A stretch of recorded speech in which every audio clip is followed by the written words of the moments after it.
Hey my friends, welcome back to a new video. Today we'll be talking about old souls. So for all the old souls out there, this is for you.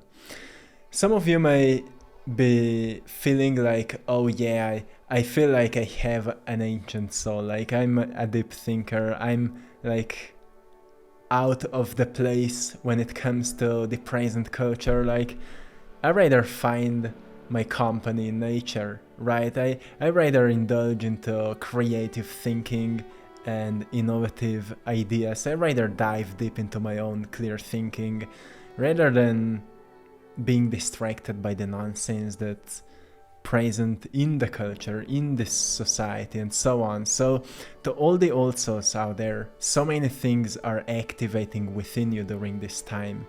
You've most probably already noticed that this potent time is spiritually helping you to evolve much faster than it was in the past. You may be most probably noticing that your evolution is just speeding up, your intuition is increasing, your ability to recognize what's meant for you and what's good for you and what's healthy for you and what to let go of, what to leave behind is just becoming more clear and more precise. So what is firstly, what it means to be an old soul? Because in Western thinking, it's something really rare to think about reincarnation, to think about a soul. Usually people would put it into a box of new age concepts and thinking. But actually in Eastern thinking, in Eastern ancient traditions and philosophies, it's something common to think about reincarnation. Actually many great Buddhist masters and teachers could easily identify the reincarnation or the soul within someone, like who he or she was in the previous life. So it's something common when we open our senses, activate our senses, to see that we are actually living just one timeline right now. We've been through many different lives, and as we start waking up in a sense of spiritual awareness, we usually also come across many of our past lives, memories, sometimes to learn from them, sometimes to gain a better understanding of our own triggers, of our own traumas in this life, of our own fears, because sometimes, people may be afraid of death, but they recognize that actually they had a really heavy death in certain previous lives. And usually in your dream time, you may be re-experiencing it, like falling down or being in a certain fight where something happened to you or things like that. When we start evolving, we start thinking about that more clearly and more practically, like what actually happened. And the biggest difference between the young souls and old souls is that young souls are easily being manipulated and controlled by impulses and by pleasant experiences and funny things and fun things and so on, which is nothing wrong. That's how we learn. So it doesn't mean old souls are more superior, whatever. It just means that because you've been through many more experiences, you're wiser. But again, in ancient Buddhist traditions, even if a master would recognize that you are a reincarnation of a master teacher, because of that you would not be more superior, because you still need to learn to take responsibilities for your life and actually do something with your life so you can be worthy of the wisdom of your soul. Your soul will not save you if you don't do anything.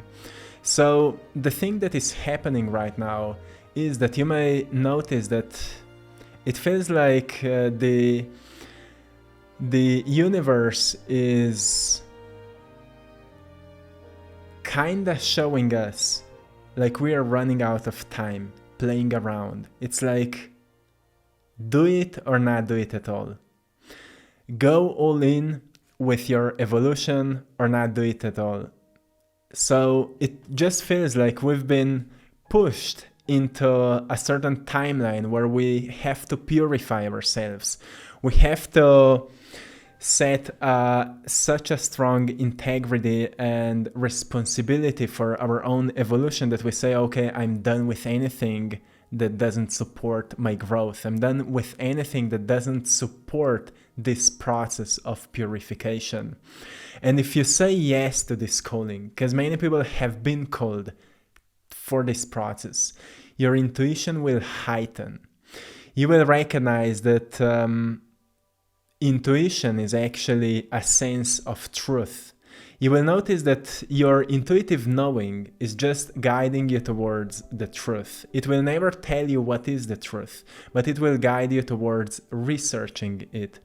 For example, if I give you some concepts today, even just saying you may be an old soul, it's an indicator for that maybe if you have been intuitively drawn towards this video, it means that your intuition is guiding you towards a deeper research of who you are, like what's your real identity. It doesn't mean that this video will tell you, hey, you are this and that's what you should do. It just means that intuitively some things may resonate with you, so you can go deeper into research. All those things you're seeing and hearing all around you should, more than anything, just activate this sense of truth within. And then you should do your own research so you can gain your own experiences, because through experiences you're activating your sense of a teacher, right? We can only teach and guide if we go through the experiences that maybe our students or whoever may come to us and learn from us is wondering how to deal with that. The same as you find coaches and teachers and masters and whoever who can show you the way at times when you can't see it, right? So you may be experiencing a stronger sense of this compass for the truth right now. And you should really pay attention to it and be patient with this. When it comes to intuition, the most important thing that we need to learn is to be patient. And old souls are really, really intuitive. It's really hard to manipulate you. Even if you find yourself being manipulated, soon you will recognize, oh, it was a scam or it was this, and you will get back on track. So that's how you recognize that this is already a sign of an evolved soul. This is not something you just learn. Like I would give you, like for example, you would never drive a car and I would give you keys of my car and you would just know exactly how to drive it. You know, if you're an experienced driver, you will easily drive it. And that's same with intuition. If you've been experienced with it in the past, when it activates, you will know exactly what to do with it, what to do with that sense. And I know in the past when I felt called to start doing what I'm doing now, it was such a strong calling, I couldn't ignore it. I couldn't say, oh yeah, I don't want to do that. It was like, do it or let go of everything and go back into a boring life. It was something like that, and we just can't ignore that. And when we see how many people could benefit from our willing to follow this calling, we can say, oh, there is no other way. And this is happening to many old souls right now, so pay attention to this. You may also recognize that you may feel very creative at this time. Creativity is rising. Why? Because creativity is the language of the universe. The universe, you know, or the source or the creator or God is constantly creating. We're seeing the fractal patterns that are just showing constant creation. So the whole nature is a work of art, and everything is always recreating itself. So once we start waking up back to our true senses, you're waking up to your true senses. Your 5 senses are just what plugs you into this reality, so then you can express your true senses through it, right?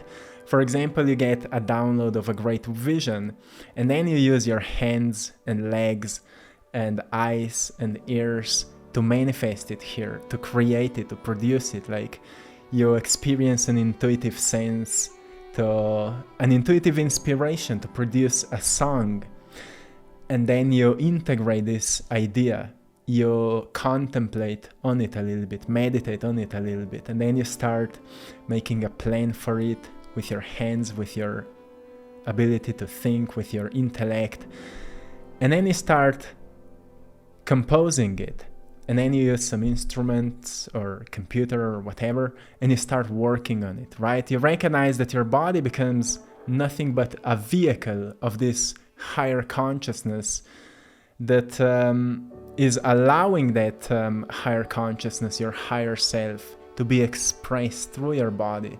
A shift of identity also happens in this process, where you recognize that all these, identities that we have, like I'm a son, I'm a brother, I'm an artist, I'm this, I'm that. We recognize, okay, those are my physical identities, but my soul identity is something that can't be defined by words, but it's usually experienced by energy. Like I'm a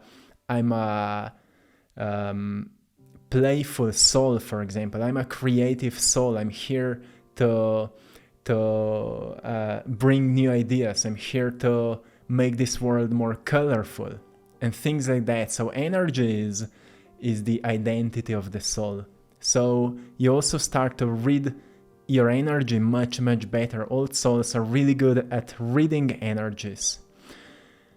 So you become really, really aware, like what is your soul identity in terms of energy? Like what is the most natural energy for you? For me, it's peace, it's truth, it's integrity, it's discipline. Those are really natural energies for that. If I am in those energies, I feel really good about myself. I feel like I'm flowing through life.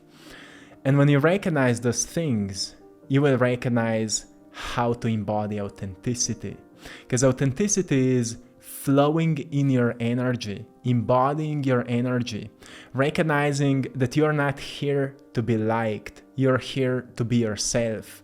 And when people will resonate with your true self, they will not just come to you and say, oh, I really like you. They will love you. They will want to be around you. They will support you when you will need the support. That is the power of authenticity. You will not be liked, you will be loved. But not by those who like you. Those will be actually pushed away from you. Those will for them you will be a trigger, because they will recognize that actually they should do the same, but many of you may be too afraid to do something like that, so they will judge you. And that what we judge is what we attract. So they will attract to themselves more of their kind of people. That's something you need to know. At this time, because of your creativity, your powers to manifest and to shape and to bend reality are awakening and becoming much stronger. So you're noticing that things are manifesting much, much faster for you. Are you seeing that? Let me know in the comment section if you're seeing that. Also, don't forget to like this video so it can come up to more people that need to hear it. Thank you so much. You're noticing that if you want to manifest something in your life, you firstly need to download an idea of it, or you need to use your creative capacities of thinking, of creative thinking, to form something that you would like to see in this life. And then you need to use your body. Like, ask yourself, what would be the greatest thing I could do to make it come into fruition? Again, for example, if I want to, in the past when I've started painting, I say to myself, well, if I want to make a living out of doing what I love, I truly need to do my best. And I need to do my best also in researching when it comes to possibilities and what resonates the most with me. I will not do something that doesn't spark joy with me, even though I will do it for a certain limited time until I figure things out.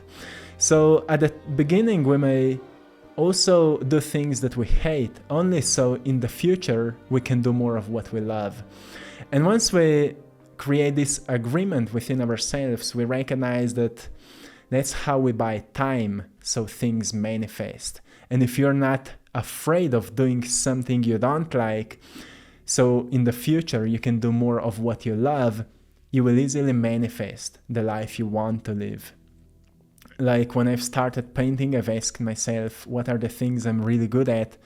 And I've noticed, well, I'm good at painting, I'm good at storytelling, I'm good at graphic designing, I'm good at connection with people, I'm good at self-expression. So when I've noticed those things, I've asked myself where people would need these skills. And that's how I've started wondering. It's all due to creative thinking. You recognize what problems you can solve with your own capacities, with your own knowledge, experiences, and wisdom. You are very, very experienced soul. So you need to start trusting yourself. You need to build confidence, because of pollution and conditioning and false ideas that were projected onto you, you may have a lack of confidence, even though deep inside you are a very wise soul, very wise being. You may have a lack of self-confidence because you are not maybe pushing yourself out of the comfort zone. So to build a confidence, you must start doing more of the things that truly spark joy within you, because that's what activates your soul. That's what activates your being. You know, when you do something you're really joyful about, your ego shuts off and your heart starts singing. That's how we open up this portal of energy within, and we recognize, well, when I'm really joyful about something, I forget about everything else. I get into the zone, I get into the flow state. And that's why you may feel really drawn right at this time to do more of what you're really enjoying,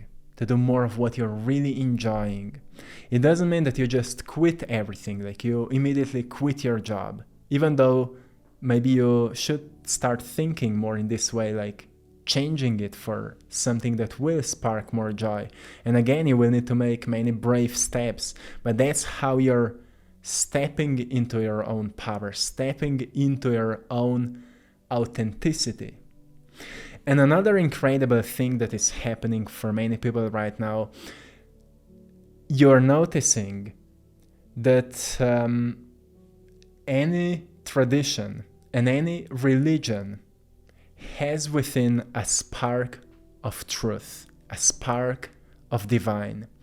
And you're not so identified by those different traditions and religions and any of that. You're just seeing through the layers of time and recognizing the wisdom of ages, recognizing what was the truth of that saying you've been hearing from that teacher or from the priest. If you've anytime been listening any priest and you were never been able to completely understand what he or she is saying, now you can hear the truth in those words. And you're easily been able to discernment like what is for you and what you just don't need. And as you focus on what resonates with you, you will notice those are again some finger points towards what you need to know. And that's how the universe is slowly moving you through a potent process of awakening that needs to activate all of yourself so you can become a mentor for others, so you can become a teacher, a master, a mystic, an artist, a healer, a magician for others, right? Because when we're going through chaotic times, it's much easier if we have someone who can guide us, who can show us a way. And it's then completely natural that the wise ones, the more experienced ones, go first through this process, not to be more superior or whatever, but just so they can pave a way for others to follow, right? And if any of that resonates with you, then it was meant for you. My friends, I'm sending you all much love, blessings, and power. I hope you've enjoyed in today's painting, the eye, the interesting painting of an eye. So whatever it represents to you, maybe the inner eye, maybe the knowing, all-knowing, or the most high, whatever you see in it, let me know in the comment section. Sometimes people write like, this is exactly like my eye, so it's interesting. If you would love to support my art, my friends, you can find the link in the description of this video, where you can come to our Etsy store, art shop. I Draw My Passion. Thank you so much for your support. With that, you're supporting this mission, and till next time, one love.